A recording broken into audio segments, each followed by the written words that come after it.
ప్రత్యేక తెలంగాణ ఆకాంక్ష నెరవేరి 10 ఏళ్లు పూర్తి చేసుకుంటుంది. దశాబ్ది ఉత్సవాలకు తెలంగాణ ప్రభుత్వం కూడా ఈరోజు శ్రీకారం చుట్టింది. ఉత్సవాలను కూడా అంతే ఘనంగా నిర్వహించేందుకు ఏర్పాట్లు కూడా చేస్తున్న పరిస్థితి. ఈ 10 ఏళ్ల ప్రస్థానంలో తెలంగాణ సాధించిన ప్రగతి ఏంటి? నీళ్లు నిధులు నియామకాల ట్యాగ్లైన్తో వచ్చిన తెలంగాణలో ఆ కోరిక నెరవేరిందా తెలుసుకునే ప్రయత్నించేద్దాం. మన దగ్గర సీనియర్ రాజకీయ నాయకులు నాగం జయంత్ రెడ్డి గారు, ఎన్నో ఉద్యమాలకు ఆయన సజీవ సాక్షి, ఈరోజు మన దగ్గర ఉన్నారు. తెలుసుకుందాం. 10 ఏళ్ల తెలంగాణ, ప్రత్యేక తెలంగాణ ప్రస్థానం ఎలా అనిపిస్తుంది సార్ మీకు?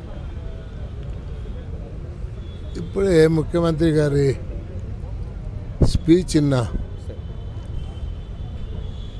విచిత్రం ఏంటంటే అమరవీరుల స్మరణ లేదు, స్మరించడం లేదు. మన ఇంతమంది అమరుల నాడు పోలీస్ తూటాలకు బలైతే వాళ్ళ ఉచ్ఛిన్నం లేదు.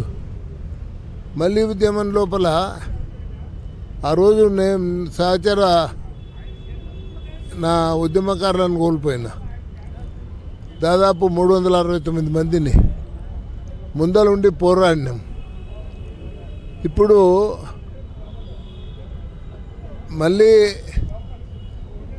మళ్ళీ ఉద్యమంలో ఎంతోమంది ఆత్మ బలిదానాలు చేసుకొని ఇవాళ ఈ తెలంగాణ సాధించింది. ఇవాళ ఎక్కడ చూడు ఆడ కనిపించేటోళ్ళు ఎవడు కూడా, ఆనాటి ఉద్యమకారుడు ఎవడు నాకు కనిపించలే. నాకు కావాలని అరే ఇంత ఇది ఉంది ఏంది అని ఎవరైనా ఉద్యమకారులు కలుస్తారేమని చెప్పి ఇక్కడికి రావడం జరిగింది. కానీ ఎవరు లేరు. ఇంకొక విషయం, ఆడ మొత్తం కూడా తమ గురించి మాట్లాడుతున్నారు. నిజానికి చెప్తుంటే నేను ఈరోజు అడుగుతా ఉన్నాను, ఆ రోజు మేము మర్చిపోలే, సుష్మా స్వరాజ్ గారిని మేము మర్చిపోలే. ఆ రోజు ఆమె 23 నిమిషాలు పార్లమెంట్లో దీపాలు తీసేసిన, భయానకమైన వాతావరణం సృష్టించిన, పెప్పర్ స్ప్రేలు చల్లుతున్న, ధైర్యం కోల్పోక 23 నిమిషాల లోపల బిల్లు పాస్ చేయించినటువంటి ఘనత సుష్మా స్వరాజ్ గారిది. నో డౌట్ సోనియా గారు డెసిషన్ తీసుకున్నారు. ఇవాళ మేము ఆ రోజు తెలుగుదేశంలో ఉన్నా, నేను పోలిట్ బ్యూరోలో ఉన్నా. పోలిట్ బ్యూరోను ఒప్పించి ఆ రోజు నేను తెలంగాణకు అనుకూలంగా ఆ రోజు నిర్ణయం తీసుకున్న తెలుగుదేశం పార్టీ, చంద్రబాబు నాయుడు. ఒక ఉత్తరం కూడా అంటే ఆ రోజున్న హోమ్ మినిస్టర్కి రాయడం జరిగింది. రాసి మేము కట్టుబడి ఉంటాం, మేము తెలంగాణకు ఇచ్చేటందుకని. అదే కాకుండా ఆ రోజు ఎవరైతే ఇంతమంది ఆత్మ బలిదానాలు చేసుకుంటే నాకు చూడబుద్ధి కాలేదు. చూడబుద్ధి కాకుండా నేను మే 9, 2011లో ఆ రోజు, ఎందుకంటే ఉద్యమం మెల్లమెల్ల తగ్గుకుంటూ పోతుంది. దీన్ని ఉద్యమాన్ని మనం రక్షించుకోకపోతే అదవుతుందని నగార మోగించి నగార సమితిని ఒకదాన్ని పెట్టి మొత్తం 9 జిల్లాలు కూడా తిరగడం జరిగింది. 1,00,000 మందితోటి నాగర్ కర్నూలులో మీటింగ్ పెట్టడం జరిగింది. తర్వాత ఇప్పుడు అక్కడ మన ఇందిరా పార్క్ దగ్గర ఈ ఏదైతే ఆ రోజు మేము పెద్ద సభ చేసినాం, ఎవరం, నేను, వేణుగోపాలాచారి, హరీశ్వర్ రెడ్డి,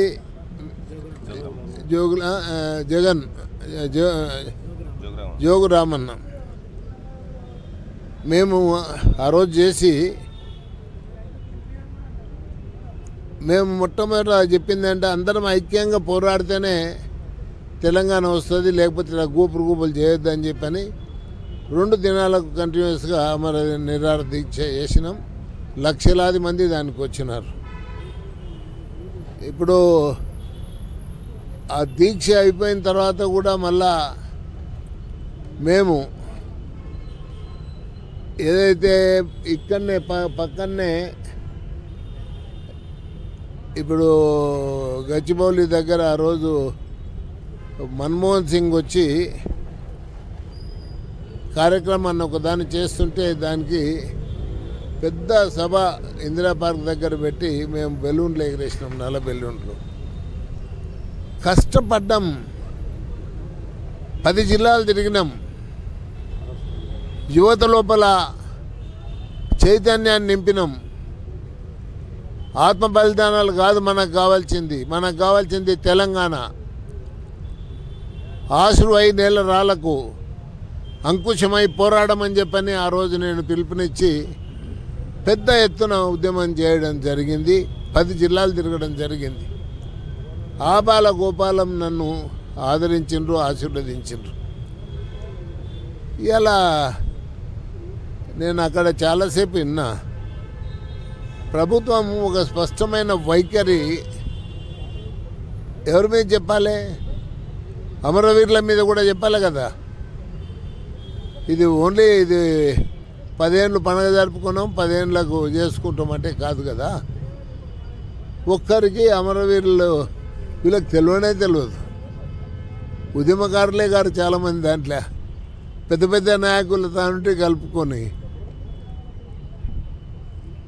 ఇప్పుడు ఇది ఇప్పటికీ చెప్తున్న ఒకటి నేను ఈరోజు వీటికి రావడానికి కారణం నేను చాలా బలహీనంగా ఉన్నా. 76 ఏళ్ళు దాటిని. ఇవాళ నేను ఒకటే అడుగుతున్నా ఈ ప్రభుత్వాలను, మోడీని కానీ ఇక్కడ ఉండే తెలంగాణ ప్రభుత్వాన్ని కానీ, అవినీతిని మీరు పూర్తిగా అడ్డుకోండి. ఎందుకంటే అవినీతి ఉన్నంత కాలం భారతదేశం ముందరికి పోదు. అవినీతికి వ్యతిరేకంగా నా పోరాటం ఉంది, అది పోరాటం కొనసాగిస్తూనే ఉంటా. ఇవాళ మన కృష్ణా నది జలాలు అసలు నాకు అర్థం కాలేదు. ఒకసారి ఈ రాష్ట్రంలో ఉండేటువంటి పెద్ద నాయకులందరినీ నేను విజ్ఞప్తి చేస్తున్నా, మీరు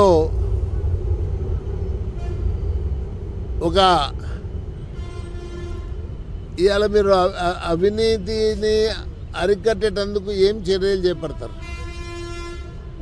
అది చెప్పండి మీరు ప్రజలకు. ఇప్పుడు మనము 10 రూపాయల కాంట్రాక్టును 30 రూపాయలకు 40 రూపాయలకు మనమే పెంచి టెండర్లు పిలిస్తే ఏం లాభం? అది ఉపయోగం కాదు కదా. ఇప్పుడు మొన్ననే ఒకటి మన కాళేశ్వరం గురించి కాగులో రిపోర్ట్ వచ్చింది. దాంట్లో చెప్తున్నాడు 4 రెట్లు పెంచిండ్రు అని చెప్పి. కాకు చెప్పినాక దాని మీద ఇవాడ స్పందించలేరు ఎందుకు? ఏమైంది తెలంగాణ ప్రజలకు? మళ్ళీ ఒక ఉద్యమం అవసరం ఉంది. ఆనాటి వరకు నేను గట్టి జీవసత్వాలతో ముందరికి వస్తా. ఉద్యమం చేయాల్సిందే. ఇదే టీఆర్ఎస్ ప్రభుత్వంలో కేసీఆర్ ముఖ్యమంత్రిగా ఉన్నప్పుడు ఇదే ఉద్యమకారులకి సముచిత స్థానం కల్పించబడలేదు, న్యాయం జరగలేదని మీకు ఏమైనా భావన ఉందా? డెఫినెట్గా ఉంది. ఆనాడు సరిగ్గా కల్పించలేదు, కొంతమందికి మాత్రం ఆయన కల్పించిండు. ఇప్పుడు ఉద్యమకారులు ఇప్పుడు ఎంతమంది ఆ రోజు పోలీసు చుట్టాలకు బలైపోయినరయ్యా. నేను నిజంగా చెప్తున్నాను, నేను చూసిన నా కండతోటి రామ్ గోపాల్పేట పోలీస్ స్టేషన్ దగ్గర 4th ఏప్రిల్ ఆ రోజు ఫైరింగ్ అయింది. కమిషనర్ దగ్గరుండి కాల్చిపిచ్చిండ్రు. 13 మంది అక్కడికక్కడనే నేల కొరిగిండ్రు. 30-40 మంది చితగ్రాతులైనరు. వాళ్ళందరినీ మేము మోసినాం. మా బట్టలన్నీ రక్తసిక్తమైనవి. ఏమి చాలామందిని కోల్పోయినాం, దక్కించుకోలేకపోయినాం. చార్మినార్ నుండి రాజ్భవన్ అని చెప్పి మార్చికి పిలుపునిచ్చినాం. అంటే ఆ రోజు ఇస్తే అరే అరుణ్ అనే ఒక అమ్మాయి 7వ తరగతి అమ్మాయిని చార్మినార్ కానీ మొట్టమొదటినే ఆమెను చంపేసిండ్రు పోలీసు. మళ్ళీ ఇక్కడ మా మోజంజాయ్ మార్కెట్లో మళ్ళీ ముందుకు పోయిన తర్వాత అసెంబ్లీ దాటినాక అయింది. తర్వాత ఆడికి పోయినాక మేము కామ్గా ఉన్నామయ్య. అక్కడ రాజ్భవన్ ముందర పట్టాలు ఉండే, రైలు పట్టాలు. ఆ పట్టాలు దాటి ఉన్నామంటే ఆడికి పోయి ఉన్నాం. పట్ట అని కాల్చిండ్రు. 5 మంది అక్కడికక్కడే నేల కొరిగిండ్రు. ఇవన్నీ మీ రికార్డులో లేవా నేను అడుగుతా ఉన్నాను. ఇవాళ ఇది చాలా దుర్భరం. తీసుకో, నీకేం చిత్తశుద్ధి ఉన్నా ఆ కుటుంబాల మీద, ఆ కుటుంబాలను ఆదుకో. మొన్న కూడా మనం ఎంతమందిని చూసినామయ్యా, చెట్లకు కరువు అంటే ఈడ కాదు ఢిల్లీలో పోయి చెట్లకు ఉరి పెట్టుకొని చచ్చిన వాళ్ళను, పరిగెత్తున్న రైళ్ళ కింద పడి చచ్చిపోయిన వాళ్ళను, పరిగెత్తుతున్న అంటే లారీల కింద పడి కానీ ఎంతోమందిని చూసినాం కదా. కాల్చుకొని చచ్చిపోయిన వాళ్ళు, కరెంటు తీగలు పట్టుకొని చచ్చిపోయిన వాళ్ళు, వివిధ రకాలుగా చనిపోయిన వాళ్ళు ఉన్నారు కదా. రికార్డులు మీ దగ్గర లేవా? ఆ రికార్డులు మీరు బయట పెట్టరు? 5 నెలలు 6 నెలలు అయిపోయింది కదా, మీరు కూడా వచ్చి బయట పెట్టండి. నేను మిమ్మల్ని ఏదో విమర్శించాలని కాదు, నా ఆక్రోశం. ఆ రోజు నా సోదరులు లాంటి ఉద్యమకారులను పోలీసు తూటాలకు బలి చేసుకున్నాం. తర్వాత ఉద్యమంలో నా బిడ్డలు లాంటి వాళ్ళని కోల్పోయినాం. ఇప్పుడు ఇది చాలా బాధాకరం. ఇలా ఈ ప్రభుత్వాన్ని కోరుతున్నా, ఈ పాటలు అవి ఉండని మంచిగా బ్రహ్మాండంగా అందశ్రీ రాసిండ్రు. ఇంకా దానికి మీరు మార్పులు చేర్పులు చేసి ఏం సాధిస్తారో నాకు అర్థం కాదు. ఏమి అట్లా మొత్తం చాలామంది రాసిండ్రు. మీరు కవులను కళాకారులను కూడా మీరు ఆదరించండి. అది లేదు. మీకు మీకు ఎలాంటి ప్రేమ ఉన్నా, ఎలాంటి ప్రేమ ఉన్నా మీరు తొలుత ఈ అవినీతిని అది చేయండి. అంటే మన పైసలు మనకు ఉంచండి. ఏమి ఇంకొకటి, ఈ మన నీళ్ళు మనకు కావాలి. అరే ఒక చిన్న విషయమయ్యా, national and international water laws ఉన్నాయి. ఆ వాటర్ లాస్లా క్లియర్గా చెప్పింది, ఆ గీతకా నుండి యువతలది కృష్ణానది తెలంగాణ అయితే అవతల పక్క ఉన్నది ఆంధ్ర. మనకున్నదేమో దాదాపుగా 69.7 అంటే 70 మనకుంటే వాళ్ళకు 30 ఉంది వాళ్ళది. కానీ మొత్తం నీళ్ళు వాళ్ళే తీసుకుపోతున్నారు. అవుట్ సైడ్ తీసుకుపోయే హక్కు ఎవరికి లేదు. ఇంకొకటి కూడా అంటే ఈ ప్రభుత్వానికి నేను తెలియజేస్తున్నా, ఇక్కడ ఈ గడ్డ మీద ఉన్న వాళ్ళకు మాత్రమే ఈ కృష్ణానది జలాల లోపల మన 69% కానీ 70% కానీ తీసుకునే ఉంది మన పరివాహక ప్రాంతం. ఇక్కడ పూర్తిగా సంతృప్తి చెందితే అప్పుడు మనం అవతలికి ఇవ్వచ్చు. ఇప్పుడు నేను సుప్రీంకోర్టుకు పోయినా కృష్ణానది జలాల విషయం లోపల ఒక ప్రాజెక్టు విషయంలో పోయి కొట్లానికి పోతే ఆ జడ్జి నాకు రాసిస్తాడు. నేనేమో కృష్ణా పరివాహకంలో నాకు భూములు ఉన్నాయి, ఆస్తులు ఉన్నాయి, అన్నీ ఉన్నాయి, నేను అక్కడనే నివసిస్తా. ఆయన నాకు జడ్జిమెంట్ ఇస్తాడు. మీకు అధికారం లేదు, మీ ప్రభుత్వాలకే అధికారం ఉంది, మీరు పోయి కొట్లాడాలని ఏ చట్టం చెప్తుంది చెప్పండి? లేదు, చట్టంలో అట్లేదు. చట్టంలో క్లియర్గా ఉంది. ఏది ఆ ప్రాంతంలో నివసించే ప్రజలకు మాత్రమే దాని మీద హక్కు ఉంది.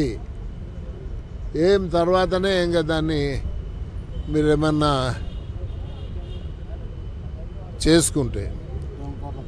ఇప్పుడు ఏమైపోయిందంటే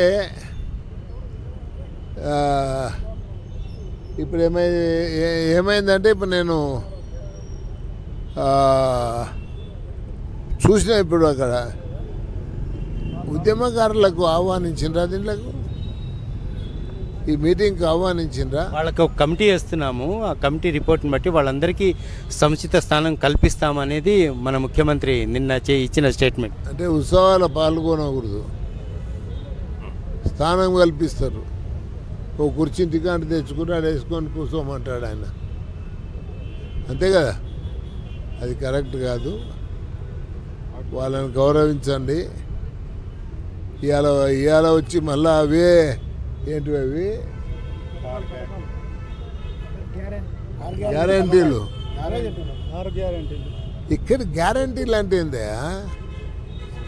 నాకు అర్థం కాదు. గ్యారంటీలు అంటే ఏంది? మీరు ఇయ్యనప్పుడు మిమ్మల్ని ఏం చేయాలి? ఇప్పుడు అన్నీ ఇచ్చేసినాం, 6 ఇచ్చినాం, 6 అయిపోయి 5 అయిపోయినాయి అంటారు. ఏమి ఏది చేయరు. ఇది కరెక్ట్ కాదు. నేను ఒకటి ఈ ప్రభుత్వాన్ని, కేంద్ర ప్రభుత్వాన్ని ముఖ్యంగా వేడుకుంటున్నా. మా నీళ్లు అంటే పరివాహక ప్రాంతంలో, అది కృష్ణ కానీ గోదావరి కానీ, ఖచ్చితంగా మా నీళ్లు మాకు వచ్చేటట్టు మీరు చర్యలు తీసుకోండి. లేకపోతే ఉద్యమాలు తప్పవు, ఇంకా మహా ఉద్యమాలు ఉంటాయి. అందుకోసం హెచ్చరించిపోవటానికే వచ్చిన నేను ఇక్కడికి. Okay, right, thank you. అది పరిస్థితి. తెలంగాణ సిద్ధించి ప్రత్యేక తెలంగాణ ఏర్పడి 10 ఏళ్ళు పూర్తవుతున్నప్పటికీ కూడా ఉద్యమకారుల ఆకాంక్షలు కానీ, ఉద్యమకారులని గుర్తించడం కానీ, వాళ్ళకి సముచిత స్థానం కల్పించడంలో గత ప్రభుత్వంతో పాటు ఇప్పుడు కాంగ్రెస్ ప్రభుత్వం కూడా విఫలమైంది అనే అభిప్రాయాన్ని సీనియర్ రాజకీయ నాయకులు నాగం జనార్దన్ రెడ్డి వ్యక్తం చేస్తున్న పరిస్థితి కనిపిస్తోంది. ఇకపోతే దేశంలో, రాష్ట్రంలో నెలకొన్న పేటరేగిపోతున్న అవినీతిని కూడా అంతం చేయాల్సిన అవసరం ఉంది అనే అంశాన్ని కూడా ఆయన చెప్పుకొస్తున్న పరిస్థితి కనిపిస్తోంది. కెమెరా పర్సన్ రామకృష్ణతో హరికృష్ణ, వన్ ఇండియా తెలుగు, హైదరాబాద్.